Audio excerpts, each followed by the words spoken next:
It's a Minimalist Monday edition of Optimal Living Daily, episode 654. What Are You Really Buying? By Sarah with CaitFlanders.com, and I'm Justin Malik, your very own personal narrator. Happy Monday, hope you're having a great start to your week, and welcome to Optimal Living Daily, where I narrate the best blogs I can get permission from to help you optimize your life. Today's post is a guest post on Cait Flanders' site from Sarah of thefeministvegan.com. So you're welcome to check her out there if you want to read more of her stuff. But before we get into the article, thank you to Talkspace for sponsoring this episode. Talkspace is an online therapy company that makes therapy affordable, confidential, and convenient. They let you choose from over 1,500 licensed therapists. For a special offer just for you, come by Talkspace.com/old. That's Talkspace.com/OLD. For now, let's jump right in as we optimize your life. What Are You Really Buying? By Sarah with CaitFlanders.com. I've always wanted to do a shopping ban. Well, maybe not always, but for a long time. I first came across the idea on Cait's blog several years ago, and I was immediately intrigued. I was already an avid reader of several minimalist blogs. I had pared down my closet and shed excess belongings, and as a college student at the time, I couldn't fit much in my dorm room even if I'd wanted to. A shopping ban, however, felt like the next level. Intimidated by that kind of focus and intensity, I watched, or more accurately read, from the sidelines as Cait completed 6 months, then a year, then 2 years of the shopping ban. My trepidation was, in large part, due to my lack of a clear reason to participate. Finding my why. Fast forward 3 years, and today I'm 10 weeks into my shopping ban. I finally did it because, as you may have guessed, I had a good reason. I had my why. My partner and I have decided to quit our jobs this autumn to travel the world like we have always wanted to do. With our late November departure date looming, I've been working hard to save as much as possible, but I still wasn't meeting my savings goals. Each month I'd check my bank account and feel guilty and disappointed, setting aside some money, 50% of my savings, but not as much as I wanted. Enter the shopping ban. As a longtime minimalist and new zero waster, I hadn't thought that I was buying very much. I hate shopping for clothing, I dislike buying and owning tchotchkes, and I've curbed my taste for home decor. A careful review of my spending, however, revealed significantly more shopping than I'd anticipated. Takeaway coffees, restaurant meals, almost daily kombucha purchases, and the occasional book or miscellaneous item littered my bank statement. I had bought vegan activist stickers, several plants, a makeup brush, and string lights. There were a few too many expensive cocktails and vegan pastries. Writing all this out, I realized that there's nothing inherently bad about buying any of these things. I enjoy supporting vegan and local businesses. I love keeping plants, and reading is important to me. The key, though, is for my spending to reflect my priorities, and according to my checking account, these purchases ranked higher than saving for travel. After just 1 month into the shopping ban, I felt stronger, like I'd been flexing muscles I hadn't used in a long time. I felt more self-sufficient. I've continued to grow, and as I passed the 2-month mark, I felt sharper and more focused. I was not tempted anymore by the storefronts and cafes in the bustling neighborhood where I live and work. My beautiful late summer lunchtime walks were no longer marred by my former hesitations, as I was no longer a slave to window shopping. Down with capitalism, I have been liberated. I'm only half joking.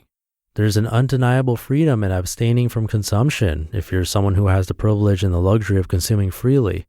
The abstention makes me more creative, more resourceful. I feel surprisingly more punk. Maybe that's because punk has always been about rejecting the establishment, and that feels very much like what I'm doing in refusing to participate in the capitalist consumer game. What am I really buying?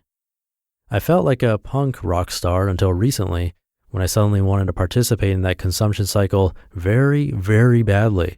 After watching the film Okja, which explores the cruelty of a fictional factory farm, I reignited my activist fire for animal rights. I dove deep into vegan social media and was quickly met with temptation. A t-shirt made by one of my favorite vegan brands caught my eye, and I wanted it. Donations and products made by colleagues are on the approved shopping list, so technically, I reasoned, this shirt could fit under that category. I thought about it all evening. I asked my partner whether he thought buying the shirt would be breaking the rules.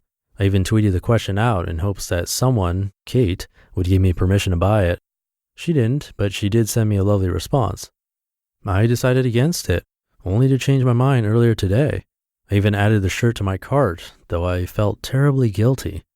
Then, while on my run this evening, a realization struck me like a lightning bolt. The shirt is just a symbolic object, a stand-in for what I actually want. And what I really desire is to engage in animal rights activism. I felt so strongly about a piece of clothing, uncharacteristic for me, because of what the clothing represents. The decision became simple. I'm not going to break my shopping ban when what I really want is intangible. Instead, I'm going straight to the source of my obsession, spreading the vegan message. Though I'm a tad embarrassed that I was so easily tempted, I learned an important lesson. Oftentimes, what we're buying isn't actually what we're buying at all. We buy material things in an attempt to satisfy our desires for greater, less tangible pursuits. There might be many reasons we do this, but one is the most important, and that is fear. We fear the thing we want. We find it to be so big, or our hunger for it so intimidating, that we choose surrogate objects because they're more attainable, safer. These proxies will never be enough, however, and the resulting dissatisfaction may even sharpen our need rather than dull it. I'm scared to engage in vegan activism, not least because my veganism remains, among my friends and peers, my least popular conviction. But I want it, and so I'm not going to buy my way into complacency. I'm going to do it. So the next time you buy something that isn't essential, ask yourself, why am I buying this? Because I want it? Or because I want something else, something bigger, something thrillingly terrifying? If your answer is the latter, I'll leave you with these parting words from writer Jack Chang. If it excites you and scares the crap out of you at the same time, it probably means you should do it. You just listened to the post titled, "What Are You Really Buying?" by Sarah with CaitFlanders.com. And big thanks again to my sponsor for today's episode, Talkspace. We all need to take better care of ourselves, and that definitely includes mental health.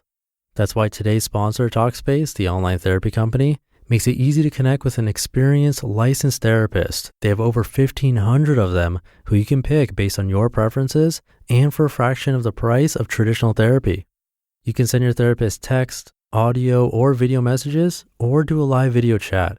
Talkspace therapists are fully licensed and go through a rigorous screening process in addition to thousands of hours of supervised professional training.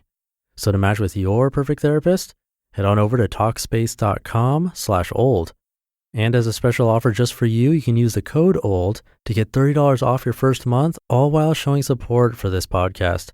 That's OLD and Talkspace.com/OLD. Talkspace, therapy for how we live today. And I'll leave it there for today. Hope you're having a great start to your week. And I'll see you tomorrow on the Tuesday show with the start of a 2-part post where your optimal life awaits. Hey, this is Dan from the Optimal Finance Daily podcast, which is a lot like this show, except more focused on personal finance. Justin handpicks the best posts he can find from blogs and authors like Ramit Sethi, Mr. Money Mustache, and more, and I read them to you 5 days a week. So if you enjoy this podcast, come on over and subscribe to Optimal Finance Daily too. And together, we'll optimize your financial life. You've been listening to Optimal Living Daily. Be sure to hit the subscribe button to stay up to date on each new episode, and head to oldpodcast.com. That's OLDpodcast.com for a free gift, as well as more actionable tips and resources to help you maximize your potential. Thanks for joining us, and remember, your optimal life awaits.